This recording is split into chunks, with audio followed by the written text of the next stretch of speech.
In today's broadcast, we have news of the rescue of Lady April Cole, and of an event that reveals something unexpected about your newscaster here at NGPR, in other words, me. And finally, a mysterious section of a recording that seems to capture a strange meeting. But we'll start with the rescue of Lady April. As you may recall, Lady April and her craft disappeared recently.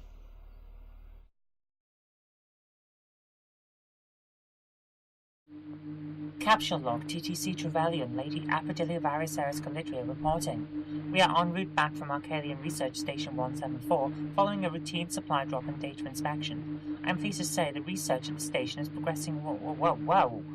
What?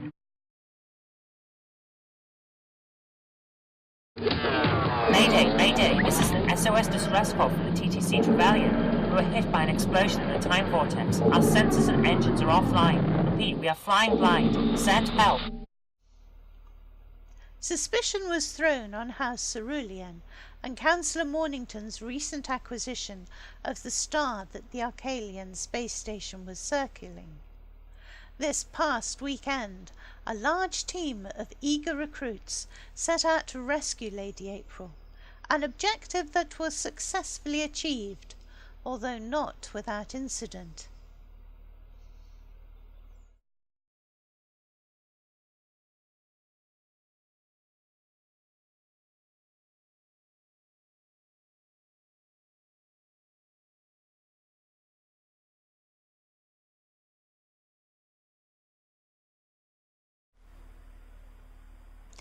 And I'm delighted to be joined in the studio by Lady April now. First of all, Lady April, how are you feeling after recent events? Surprisingly well, thank you. It was a shock that I managed to come through this in one piece. I was actually expecting I had to regenerate given the severity of the crash, but I'm here as good as new, so I'm quite happy. I'm sure you are. Perhaps you could tell us a little of what happened, both in the explosion and subsequently. Well, as everyone has seen, if they saw the flight recorder footage that was released before my rescue, I was attempting to fly back from delivering supplies to Research Station 174, and something in the time vortex exploded right on top of my capsule. And it knocked out all of our scanners, it knocked out the engines. We ended up floating through the vortex blind until we fell out into normal space, and at that point we almost crashed. I got rescued when I got into an escape pod by a human cargo ship that just happened to be in the area, at which point they were attacked by Daleks.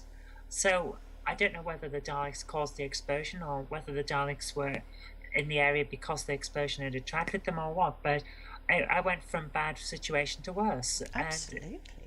And it wasn't exactly the best rescue I've ever seen, but at least when we managed to corner into one part of the human supply ship and barrage that off with some cargo crates, the Daleks still attacked, but we got a bit of safety, enough time to send out a distress call. And I think that's what, or if it wasn't that, it was the distress call that I'd sent from the time capsule that was picked up, and a rescue team arrived to save me.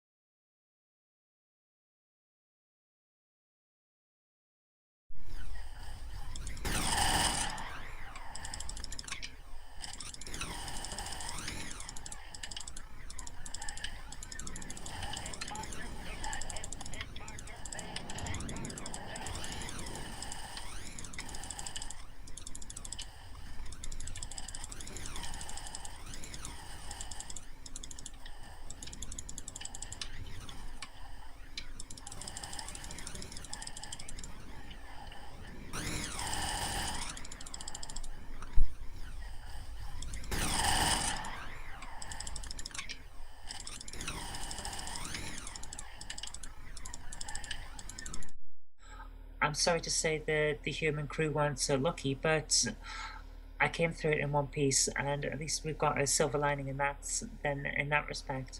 And all the Daleks on the ship were thankfully destroyed, I believe. I believe so, although I wasn't actually conscious at the time, so I can't confirm that. But I'm told by Lord Vale and Lord Sean, who was the one that managed to bring me back from unconsciousness, that the Daleks were all dealt with before they found me. That's excellent news. Lady April, we're delighted to see you back with us safe and sound again. I'm delighted to be back. Thank you very much.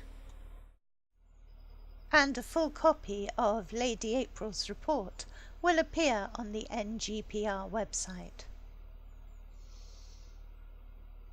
In other news, we bring you footage of an event that recently happened to me, your host here at NGPR. It all began when I received a mysterious visit from 3 members of House Arcalian. It all started quite unexpectedly. I was alone in my own house when I received 3 visitors: the ex-Chancellor, Lord Sputnik, his companion, Mrs. Lightfoot, and the Lord Cardinal of House Arcalian, Lord Vale. I was of course pleased to see them, but somewhat surprised. Then Lord Sputnik asked me if I'd ever wondered about my possession of a TTC and my ability to travel in it. I explained my story, that I was found as a baby beside the body of my dead mother, who had clearly died as the result of the injuries sustained in some terrible, mysterious accident. Around my neck was a key.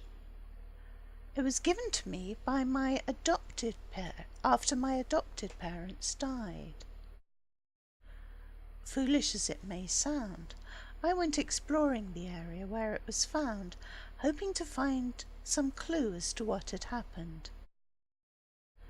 And I found something, an old rubbish dump, and on it a battered refrigerator, oddly enough with a keyhole, and my key fitted. As I inserted the key, the refrigerator changed to the beautiful obelisk that I had transported and placed in my living room. Even as I was telling this story, I realized how strange it sounded, and for what seemed like the first time, I wondered why I had found these events unremarkable before.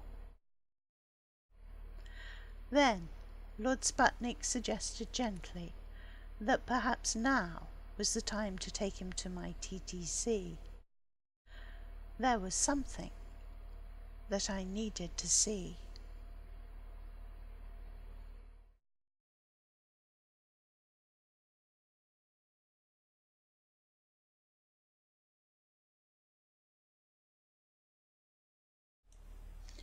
When we arrived at the TTC, I was shocked to find it already occupied, but those inside were clearly not human, and yet they were more than alien. The one had a face so very familiar, the face that stares at me daily in the mirror. I wondered if she could be some sort of personification of my dead mother, and then I sensed she was so much more than that. Lord Sputnik was speaking, addressing the other figure, and I realized from their conversation, and from the fact that the mysterious other addressed the figure as the child of Rassilon, that this must be none other than the mysterious form of which the Lord President has spoken, his connection between the Time Lords and their TTCs. But I was still bewildered why he, she, it, Sen, was manifesting to me. Sen told me to take out a watch that had, like the key, been found with me and my dead mother.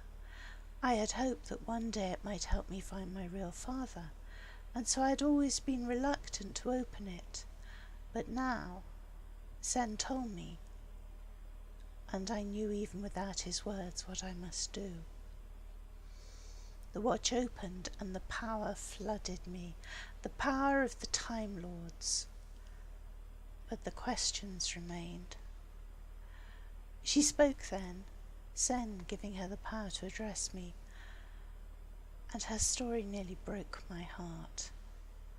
A story of flight and danger, of the three of us breaking through from normal space together, my mother and her bonded TTC, and me. I still don't know how the damage was inflicted, but all three of us were terribly injured, so injured it was clear that only one could regenerate. My mother chose that it should be me, though it cost her her life.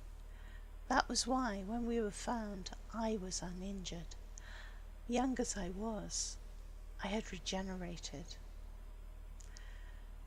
We had not chanced to speak for long, but we are bonded. I thought it impossible, but perhaps the TTCs have power to choose other bonds in extraordinary circumstances. When she vanished, I thought my heart would break. But this is no parting. She is still with me. She will always be with me now. But I still have questions that need answers.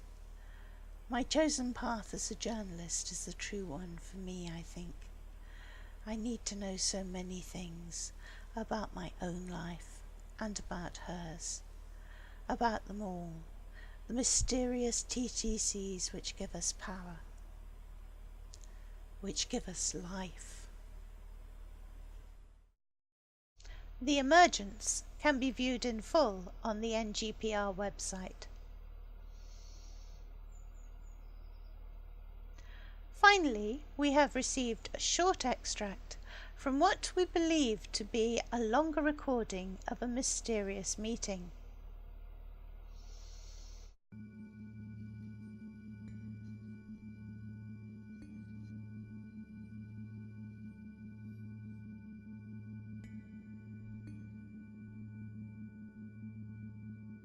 NGPR will be investigating this more fully and hopes to bring you a full report later in the week.